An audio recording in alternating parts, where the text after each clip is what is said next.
It's week 2, day 4, and we're reading today from Job chapters 41 and 42 and Genesis chapter 11. We're reading from the New Living Translation.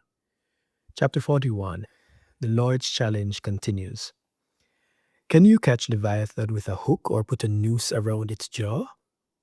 Can you tie it with a rope through the nose or pierce its jaw with a spike? Will it beg you for mercy or implore you for pity? Will it agree to work for you, to be your slave for life? Can you make it a pet like a bird or give it to your little girls to play with? Will merchants try to buy it, to sell it in their shops? Will its hide be hurt by spears or its head by a harpoon? If you lay a hand on it, you will certainly remember the battle that follows. You won't try that again. No, it is useless to try to capture it. The hunter who attempts it will be knocked down, and since no one dares to disturb it, who then can stand up to me? Who has given me anything that I need to pay back? Everything under heaven is mine. I want to emphasize Leviathan's limbs and its enormous strength and graceful form. Who can strip off its hide, and who can penetrate its double layer of armor? Who could pry open its jaws? For its teeth are terrible. The scales on its back are like rows of shields tightly sealed together. They are so close together that no air can get between them. Each scale sticks tight to the next. They interlock and cannot be penetrated. When it sneezes, it flashes light. Its eyes are like the red of dawn. Lightning leaps from its mouth. Flames of fire flash out. Smoke streams from its nostrils, like steam from a pot heated over burning rushes. Its breath would kindle coals, for flames shoot from its mouth. The tremendous strength in Leviathan's neck strikes terror wherever it goes. Its flesh is hard and firm and cannot be penetrated. Its heart is hard as rock, hard as a millstone. When it rises, the mighty are afraid, gripped by terror. No sword can stop it, no spear, dart, or javelin. Iron is nothing but straw to that creature, and bronze is like rotten wood. Arrows cannot make it flee. Stones shot from a sling are like bits of grass. Clubs are like a blade of grass, and it laughs at the swish of javelins. Its belly is covered with scales as sharp as glass. It plows up the ground as it drags through the mud. Leviathan makes the water boil with its commotion.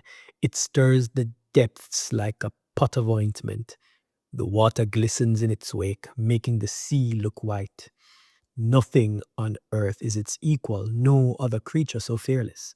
Of all the creatures, it is the proudest. It is the king of beasts. Chapter 42, Job responds to the Lord. Then Job replied to the Lord, I know that you can do anything and no one can stop you. You asked, who is it that questions my wisdom with such ignorance? It is I, and I was talking about things I knew nothing about, things far too wonderful for me. You said, listen, and I will speak. I have some questions for you, and you must answer them.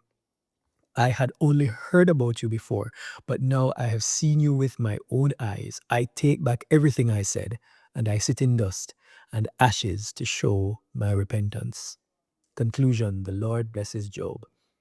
After the Lord had finished speaking to Job, he said to Eliphaz the Temanite, I am angry with you and your two friends, for you have not spoken accurately about me as my servant Job has.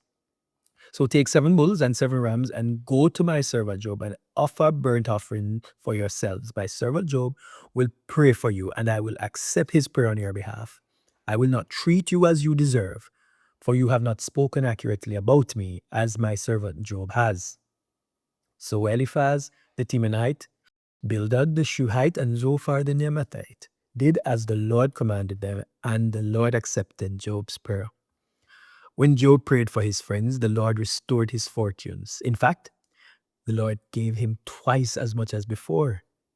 Then all his brothers, sisters, and former friends came and feasted with him in his home, and they consoled him and comforted him because of the trials the Lord had brought against him. And each of them brought him a gift of money and a gold ring. So the Lord blessed Job in the second half of his life even more than in the beginning. For now he had 14,000 sheep, 6,000 camels, 1,000 teams of oxen, and 1,000 female donkeys. He also gave Job 7 more sons and 3 more daughters. He named his first daughter Jemimah, the second Keziah, and the third Keren Hapuk.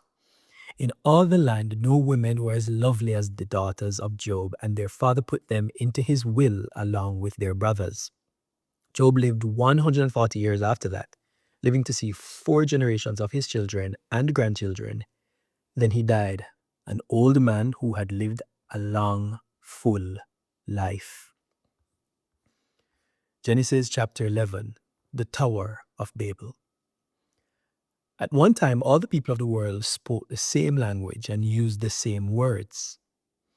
As the people migrated to the east, they found a plain in the land of Babylonia and settled there. They began saying to each other, "Let's make bricks and harden them with fire." In this region, bricks were used instead of stone and tar was used for mortar. Then they said, "Come, let's build a great city for ourselves with a tower that reaches into the sky. This will make us famous and keep us from being scattered all over the world." But the Lord came down to look at the city and the tower the people were building. "Look," he said, "the people are united and they all speak the same language. After this, nothing they set out to do will be impossible for them. Come, let's go down and confuse the people with different languages. Then they won't be able to understand each other." In that way, the Lord scattered them all over the world and they stopped building the city.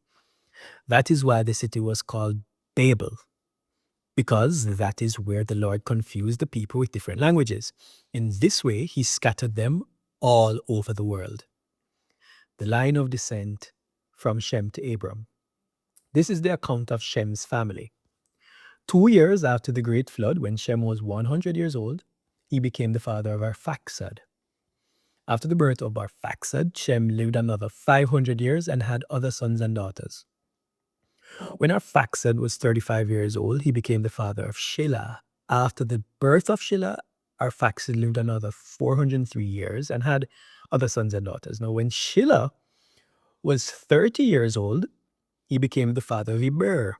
After the birth of Eber, Shelah lived another 403 years and had other sons and daughters. When Eber was 34 years old, he became the father of Peleg.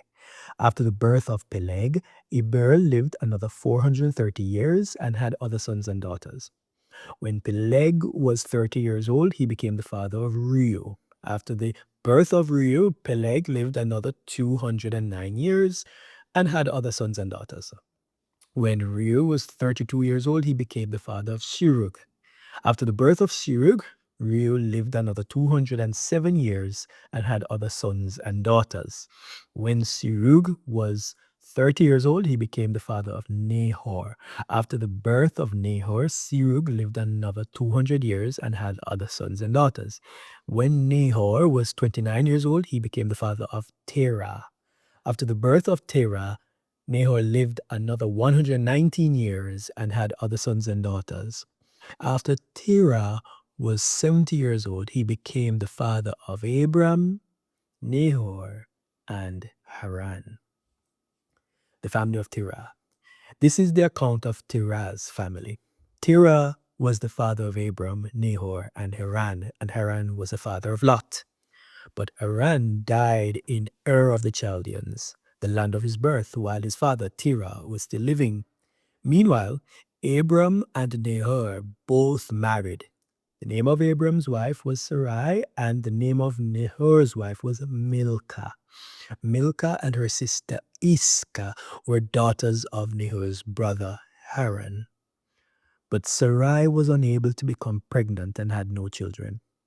One day, Terah took his son Abram, his daughter-in-law Sarai, his son's Abraham's wife, and his grandson Lot, his son Haran's child, and moved away from Ur of the Chaldeans.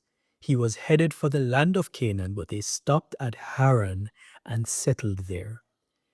Terah lived for 205 years and died while still in Haran.